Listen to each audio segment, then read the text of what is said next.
तो कहानी मैंने सारी आप लोगों के सामने रख दी है। अवधेश जी, चर्चा क्या करें? यहाँ तो बातचीत नहीं, तू मैं हो रही है। तू तड़ाक पर आ गया। अभिषेक बनर्जी कह रहे कि आप होंगे नॉमिनेटेड, पर मैं इलेक्टेड हूं, मैं भाजपा के दम पर यहां पर नहीं खड़ा हुआ हूं। किससे बचा रहे अभिषेक बनर्जी? नहीं, जो कुछ भी दृश्य है ये तो भारत के लोकतंत्र की दृष्टि से बहुत चिंताजनक और डरावना है। लेकिन इसके पहले भी इस संसद सत्र के मानसून सत्र के पहले के सत्र में राहुल गांधी जी के नेतृत्व में भी सांसदों का पूरा दल पहुंच गया था और चुनाव आयोग ने कहा कि लिमिटेड संख्या में आइए, फिर लेकिन वो बाहर ही अड़े रहे और लगा कि यहीं क्रांति हो जाएगी। देखिए, जो कुछ अभी अभिषेक बनर्जी जी ने कहा है इसका अर्थ बिल्कुल उल्टा है जो वो कह रहे। इसका अर्थ यह है कि पश्चिम बंगाल की ममता बनर्जी चुनाव आयोग को भी उसी प्रकार से दबाव में बनाए रखना चाहती है, ताकि अगर उनके यहाँ पोल रिगिंग हो या जो कुछ भी रिगिंग SIR के दौरान हुआ हो, उस पर चुनाव आयोग भय से कोई कदम नहीं उठाए। मुझे बिल्कुल एक रणनीतिक लड़ाई लगती है, क्योंकि जब वहां हो गया है, सूची जारी होने वाली है, इस बीच में आ करके और इस प्रकार से बात करना, उंगली नीचे करिए, कई बार आदमी का उंगली उठ जाता है।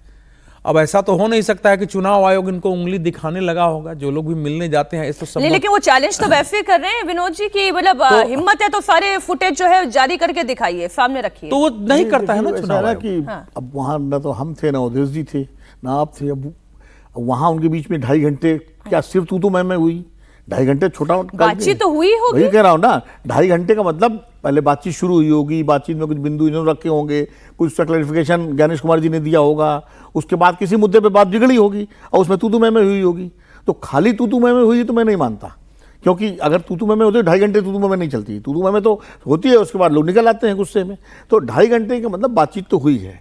इसीलिए अब वो CCTV चुनाव आयोग की निष्पक्षता पर सवाल उठे, लोग चर्चा करें, ज्ञानेश कुमार की निष्पक्षता पर सवाल उठे, ये सारे ऐसे क्यों लग रहा है कि उसी दिशा में ये सारे टैंट्रम्स आप कह लीजिए, ड्रामा कह लीजिए, या जो भी हकीकत है, अब नहीं जानते अंदर क्या हुआ, ये सब उसी दिशा में लेकिन लेकर जा रहा है। कल भी हम लोग इस पर चर्चा कर रहे थे।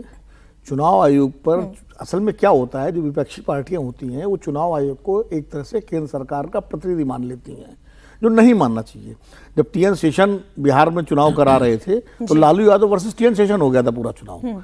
खुलेआम उधर से बयानबाजी लालू यादव करते थे, इधर TN शेषन जवाब देते थे खुलेआम, मुझे याद है अच्छी तरह से। और ऐसा लग रहा था कि TN शेषन जैसे नरसिम्हा राव के आदमी हो। उसमें नरसिम्हा राव केंद्र में कांग्रेस सरकार थी। इसी तरह जब गुजरात में चुनाव हो रहा था तो जेम्स माइकल लिंगदो का जिक्र करके बाकायदा उनका इंगित किया जाता था कि क्रिश्चियन है और चर्च में जाते हैं संडे को। तो ये पहली बार नहीं हो रहा है। विपक्ष जो है ये नहीं, लेकिन बंगाल का मुद्दा नहीं, इसको समझना मैं कह रहा हूँ चुनाव आयोग 3 मुद्दे थे। नहीं वहां जो मुझे बोल लेने दीजिए ना, वो लेकर के गए थे। फिर बीच में मैं भी बोलूंगा, फिर अच्छा नहीं लगेगा ना। तो मैं ये कह रहा हूँ कि ये ममता बनर्जी की पार्टी इसको एक राजनीतिक मुद्दा बनाना चाहती है चुनाव आयोग को, ठीक है सर, है ना, जो कि कांग्रेस ने भी बिहार में बनाया था, RJD ने भी बनाया था।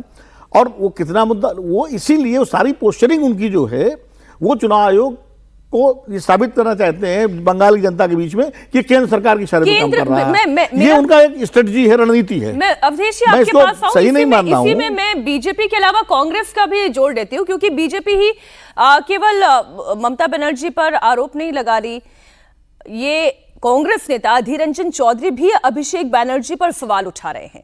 और वो ये पूछ रहे हैं कि जब बिहार में FIR हो गया, वहां चुनाव हो गया, तो इसे लेकर बंगाल में हल्ला क्यों हो रहा है, और तब जब ड्राफ्ट लिस्ट जारी हो चुकी है तब ये बवाल क्यों हो रहा है?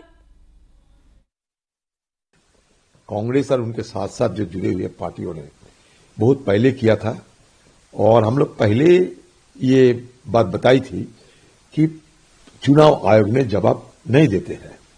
आज जो बात उठा रहे हैं, जो सवाल उठा रहे हैं बंगाल से आकर, तो मुद्दा बिहार में भी उठाए थे हम लोग कि कितने बांग्लादेशियों को, कितने रोहिंग्याओं को आप निकाल चुके हैं, किसने घुसपैठियों को आप निकाल चुके हैं, इसका ब्यौरा दिया करो। ये पुरानी बातें हो गए। अच्छा, दूसरी बात, बंगाल में SIR होने की प्रक्रिया होने की पहले ममता बनर्जी खुद ये धमकाई थी कि मैं बंगाल में SIR नहीं होने देंगे। सत्तारूढ़ पार्टी के नेतागण, और उसमें ये उनके भतीजा भी थे, ये कहने लगे कि बंगाल में SIR हिम्मत है, खून का नदियां बहा दूंगा। इन्हीं लोगों की, मतलब पहले डराओ लोगों को, डराने का बाद दिखाओ कि तुम्हें हम बचाव कर रहे हैं। आप देखो कब डेलीगेशन लेके आए हैं, जब ये एनुमरेशन और मसौदे एक निकल चुके हैं, फाइनल लिस्ट आने वाला है। जब मसौदा निकल चुके उसके बाद आने में क्या फायदा।